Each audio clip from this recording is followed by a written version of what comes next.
Lisez sur mes lèvres. Lisez sur mes lèvres. À la moindre escarmouche. À la moindre escarmouche. Moindre escarmouche. Moindre escarmouche. Partir de Goma, toko toucher Kigali wana. À partir de Goma, toko kiko toucher Kigali wana. Asakana na batu nyonso asakana na Fachi Beton te molobeli ya bana Congo. Asakana na bato mususu, mais asakana na Fachi Beton te mokengeli ya ba Congolais. Je déclare la guerre. Je commence la guerre. Ferme ta gueule. Lisez sur mes lèvres. Lisez sur mes lèvres. À la moindre escarmouche. À la moindre escarmouche. Un homme qui combat la polygamie, le jour où tu vas arriver au ciel, Abraham est là. Un homme qui combat la polygamie, le jour où tu vas arriver au ciel, Abraham est là. Isaac est là. Jacob est là. Salomon est là. Jésus est là.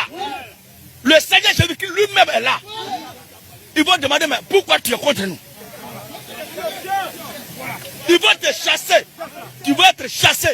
Ils vont te mettre dehors. Alors frère, Un roi 11 un roi 11 c'est quoi? Il est écrit. Le roi Salomon Le roi Salomon aima beaucoup de femmes. Combien de femmes? Beaucoup de femmes. On dit non, lui il aime trop femmes. Mais tu voulais qu'il aime quoi? Moi je préfère quelqu'un qui aime une femme que l'autre là. Vive la polygamie! Je ne sais pas comment les gens ont réussi à convaincre l'homme noir que la polygamie est péché, mais que c'est aller avec son ami garçon qui est bonne chose.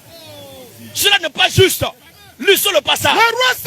Le roi Salomon aima beaucoup d'hommes qui combat la polygamie. Oh là là mon Dieu. Si donc. Bande konangai. Na ebite to sali nini lisumu nini obiso to zala ngo kondima kozala kinwa. Na lobaki na bino lelo kozala kinwa eza insulte, eza liso honneur te. C'est-à-dire ceux qui te kutani no l'avion nga na lobi na za kinwa, yo lobi na ngate ngai na uti bandundu.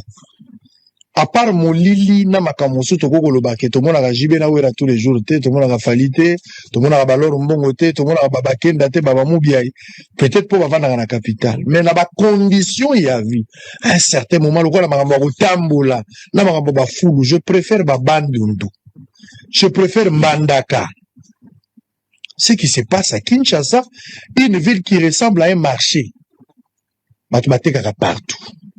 Un désordre organisé. Donc, tu la bande na biso liso to ba biso mo to bomaka kisasa ta rezo kufa biso ba to bomaka kisasa. Na ndenge zo limwa biso mo ko de ba témoin. Tozo participer na likambo. C'est très grave. Na tali toko kimanga. Ko ba kete o auta ki akwei. Voilà pire comme t'es commandé. Na couper mo ba kabela nga na ya na ngeza na 15 poches. Oh, couper 15 poches. Mama soka zo wapi ya mundele nini? Couper ba zako sa essaye ya couper. Pas meka ba poche. Couper pesa bato ba utaka sanza ba bomba kama mango utaka likolo minga. Ba poche bele mama na mona fini. Oh, challenge. Couper utaka na sanza ndedi. Na je bise bongo couper 15 poches au moins. Maintenant na rien na ngona saka iniki na quartier. Tolu kale blanc, ouais 15 poches. Monsieur le Président de la République, franchement, on ne comprend plus rien. On ne comprend plus rien. Est-ce qu'à Namboko, il y a un président élu par son peuple, comme Tshisekedi Tshilombo Félix, et Namboko, comment bayi politique? Comment ça Nambongo le quoi dada? Ndenge to banda osa ba entraînement kala na tongo, il faut commencer d'abord par toucher les ballons. Ta ta ta à détourner. Ta yé pas aller. Ta yé kuta détourner qui va salir l'autre côté. Ta yé pas zongisi. Ta ndé le koto komina. Congo to komina niveau à goloba mingi pasteur moko alobi jangubala kokota l'église nangate po za mutu anzala. Yokanga. Alobi akoya l'église nanga ngana kondima pe mondimi ampiaka boite à l'église nanga po ezane na kufi ngana muta prospérité oyela ngubala otanga 1000 francs non je refuse.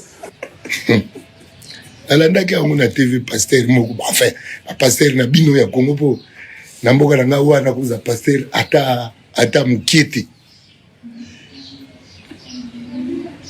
mais yé aux teli lo banzambe obosa que Christ atuna ke na bato nyonso batie mbongo awa nani atie mingi atomboli muto achaki mingi penzate o achaki moke mingi moke makasi moke makasi surtout di mingi moke mingi bali ko changer moke makasi o achaki moke makasi abi ye wana moto atie kuleka bato yo surtout po nini po atie nyonso ya ye wazaki nango ouais atie pourcentage te atie dime te naloba nini atie o nyonso azaki nango atie sim tobengo sim atie dime te sim nabengi sim nini 100% po dime ya 10%. ok sim nakofete nazaka philosophe ouais ezala permis na biso to fabriquer bamo atie dime dime eza le 1/10.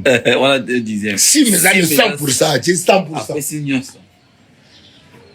me na miso ya bato ezali moke ye paster na bino ya bamvandu wana abijangu bala koya na église te po azala na mbongo te me jangu bala kokotia nyonso ya ye ekozala mbongo te ya miyibi ok mbongo asali te te eza mbongo ya miyibi te moyibi akotia dime otongi nango ndako jangu bala kotia sime mesomi nango lipa esekisa ngai okepe na tv olobi jangu bala koya na église na nga te po aza moto anzala me yo moteke esika na yo eza botei te ate ya nkolo bazwa bakombo te ok bwanya wapi napesi motema na koluka bwanya mpe mayele na mokili ngai na kamu namoni lolendo ndenge ekongala ososoli te okokanisa yango bwanya naluki mpo namanyula nini yango koyeba nini kozanga koyeba namoni bobola likolo na ngomba mpe namoni nkita emelama otia ka te bwanya etombolaka moto te mpe sûrement eyebi bolingo lolendo elula nkembo wana mbonge ya mopepe elekaka nango nde batakisasa banefa te bana kini bana braza na esama te bana mokili ebanda kristo abi il y a rien de nouveau sous le soleil nani akosi biso yo moto ye olobi banda mokili ebanda nani esalama te bana kini bana braza nefa te bana mokili bana mokili ebanda nani esama te lero sisi oloba nga kanisi na bi kristo aloba il y a rien de nouveau sous le soleil nyonso ezali ezala exactement lelo bamusicien yango bayaka na tv mpona loba defa te bana mokili banda na esama te babeta rumba nini tun tinkiti tuntun wana esama te si ngai lobe yango si mwambe yango wana fungola miso omona nyonso ekongengaka wolo te wana nakei na tina te batrésor ebatama tina te ezaka mpe na tina siko tina te oyo eleki tina na ntina nazongi na kristo nde bato balobaka na ngai ozobeta banzembo ya mokili bakenda komona bakantike de kantike ndenge ezokumisa mabele ya mwasi nzembo ya nzambe eza te mpo otangi nzambe koya kotanga nzambe kotanga nkombo ya nzambe pamba te naya na oyo soki naye nango awa naye nango te bato bakovouloir ngai nzebi kongo tokomi na niveau ya koloba mingi paster Kabila détruit même l'armée, même la police. Jeunesse baby. Il n'y a que division. Kabila nous a porté la machette. Kabila kokaki kosala biso. Mascarade. Kabila détruit notre pays systématiquement. Les mêmes Mukunda ici ont dit à l'époque. Kabila Saliboye.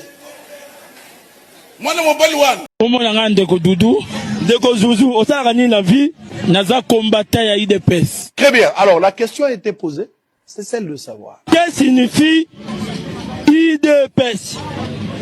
IDPS et la kisi nini? Allez-y. Pas journaliste bolimbi sangabo koti singa na eka na banda bimika nda kusiko. Tu ne sais pas. Manque argument.